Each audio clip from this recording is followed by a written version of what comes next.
Welcome to Subramani. I'm going to talk to you about financial freedom versus early retirement. Now, financial freedom is seen as a far more positive word than the word retirement. Though, of course, I've taken a lot of trouble to explain that there are various types of retirement, but this is not the place for that. So, what is financial freedom? Because one question which many people keep asking me is, they show me their portfolio and they ask me two questions. Is this okay? Will my money last longer than me? Right? So, is this okay means I don't know how to interpret that question. It means, is it okay today? Will it be okay after 10 years? Will it be okay after 32 years? And will it be okay even if I live till the age of 114? Now, this is very difficult for me to answer, and I have to sheepishly grin and say it looks okay. Because I can't take professional responsibility for any individual plan, because individual plans I don't check. Maybe I have done reviews some time back, but that's not really what I do day in and day out, right? I do training, I do talking to people, I do talk broad, right? I'd say go and make a will, but actually when you sit down to make a will, you'll need a lawyer, you'll need your IFA who will tell you who all are to be included, right? Just giving you an example. So similarly, financial freedom. So I searched and I found one piece of amazing fact, and I thought I should talk about that. And where can I find? I have it in my laptop. So financial freedom, I realize it's all about cash flows, because the example which I have is it's quite stunning, and it is not from somebody small. It's from Peter Lynch. So here I'm reading from the pages on Peter Lynch. Peter Lynch led, you know who is Peter Lynch? He led Fidelity Magellan to an unrivaled track record during the 1980s. I've rarely seen him stepping outside his stock picking box to share numbers of income planning. Never does that. But once he suggested, and this is very interesting, he once suggested withdrawing 7% from a portfolio which was sustainable for retiring. And he spoke about this in Worth magazine sometime in September 95, and he said you should not have bonds at all. So he spoke about 100% in equity for a retiring person, and said you can withdraw 7% from your portfolio.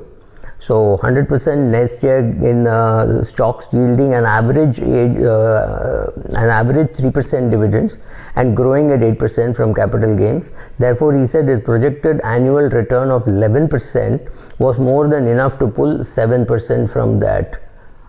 How do you like this? If you are an amateur investor, just tone down. I mean, I still think in India this will work, right? If somebody came and told you that if you have 1 crore, every year you will get 11%, out of it 3% will come to you in form of dividend and 8% will be in form of appreciation. Therefore, for you, withdrawing another 4%, so as to make up your 7% withdrawal, should not be a problem. True? For the rest of your life you will be able to do that? Yes. Now comes the risk of financial freedom. If somebody came to me and said this is what is going to happen, and therefore I think I'm going to get 3% dividend yield and 8% appreciation, so about 11% on an average, because if you take from 1979 till today, it is about 15-16%, including the dividend. So I'm assuming 3% dividend, so 8% appreciation, and I want to withdraw only 7%. So that's fine. What is the problem? Now I'll tell you what is the problem. The problem is in something called sequence of return risk. Now if I go into a classroom and I give this equation, everybody will say this is fantastic, this can be done. However, we are now in 2020, so go to 1990. So if you take the annual returns in equity from 1990 till today, what will happen is you will see that in 1990 you did well, 91 you didn't do too badly, 92 you did fabulously, but in 93 you lost 46% of your principal, right? Your portfolio has to have the resilience to take a 46% hit on the portfolio. It won't have. What creates resilience for that is your debt. Suppose the same person had 30% or 40% at least in debt, that wouldn't have been lost in 1993. right? So when you take back 30 years, this is what happened. So next 30 years, you don't know what will happen. This COVID crisis, well, it had happened. So every year, 1 year in a decade, something like this happens. So that year 1992 was Harshad Mehta and 2020 was COVID, right? I'm not even getting into whether COVID has hit the market. COVID has not hit the market. About that we will talk separately. But financial freedom cannot happen just because you have exactly that amount which is required and you are able to withdraw 4%, right? The American 4% rule may not hold. In India, how much you can withdraw? My formula is PPF minus 1.5%. So currently, if PPF is 7%, you will be able to withdraw 5.5%. And whenever I'm talking about all this, I ignore taxation. Even if taxation is there, it will be 10%. You also should make sure that both husband and wife both receive the amounts of money. So again, it is reduced. If you can create HUF, or if you have already created an HUF, very good. So it means 15 lakhs of income gets tax free. That puts you in the rich and upper middle class. So right. So it should not, taxation should not worry you. Therefore, I'm not talking about taxation. So that risk is called sequence of return risk. That is just one of the risks. The other risk is something which people don't even appreciate. Welcome to Subramani. I've been talking of dividend-based investing, and it has generated some interest among people, and I've been receiving some emails and WhatsApp. So basically, two objections. One, even if it's a dividend-based investing, there can be huge losses in equities. And second, how can a retirement person have 70-80% in equities? These are majorly two things which people have written to me about or communicated to me. I completely agree. I am not saying you can, let us agree on certain things.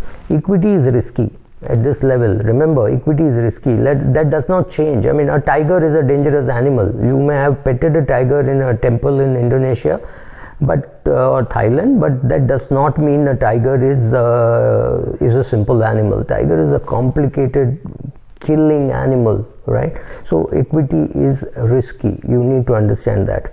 To reduce the risk, we do a portfolio. To reduce risk further, we invest in that portfolio on a regular basis, so that when the market is up or market is down, you keep investing. And fourth, you do this for a very long period of time to beat out the fluctuations. That's all. But all these are risk reduction techniques, not risk elimination techniques. Now come to this. You have bought a share for 350 rupees because the company pays 12 rupees dividend. So you thought, okay, about 4%, let's say 300 rupees. Let's say, 4% dividend is not bad in a country where interest rates were prevailing then, let's say 8%. You said, okay, 8%, so 4% is good because this will keep growing. But then the share price fell. It fell from 300 to 280 to 250 to 200 to 120. Now, have you lost money? You've lost big time money. Was it a good dividend yield share at 300? No, of course it was not. If you bought at 300, you've really lost a lot of money. But remember, having bought at 300, you were collecting 12 rupees as dividend. About that, there is no mistake. So every time you got 12 rupees as dividend per share on those, let's say 500 shares, you got 6,000 rupees. With 6,000 rupees, if the share price was 300, you could have bought 20 shares, right? But since the price had fallen, you would have bought maybe 25 shares or 27 shares. So the number of shares that you got kept increasing because you had that cash coming in and the share available at a lower price than what you originally bought. This does not mean that there is no risk in dividend-based investing. There is risk. Like value investing, there is risk. You may end up taking higher risk and getting lesser returns. This is also possible. That is the worst thing which happens to people, and that's what they think. This should not happen to me. Market should not fluctuate. I should get good returns, but the market should not fluctuate. It doesn't happen that way. If you are not happy with 8% interest, so you wanted 10%, 12%, 14%, whatever, that came to you, but that comes to you only with risk. The dividend does not mean that you will not get hurt. You will get hurt, but to that extent that you're participating because you're putting the money back and buying more shares. You thought you were going to buy 3 shares, now you're going to buy 3.75 shares, right? Because the dividend was higher. These kind of things are possible. So I think you should look at dividend based investing from the point of view of other conditions remaining same. It reduces risk a little because you're getting back something which you paid for. You paid 300 rupees for a share of Coal India. That's fine. You got 12 rupees dividend, or 12 rupees dividend on say 500 shares, so you got 6,000 rupees. Now see, if the price of Coal India has fallen from 300 to 200, it means you are going to get 30 shares, right? Earlier you thought you were going to get lesser number of shares. So if you take a long period of time, you realize after 27-28 years what you have earned, what you have put is far more important than the PE at which the share is being traded or quoted, and at which price the shares are going to be allotted. So you decide on how much you want to understand, how much you can't understand, and based on that let us look at making decisions. Thank you.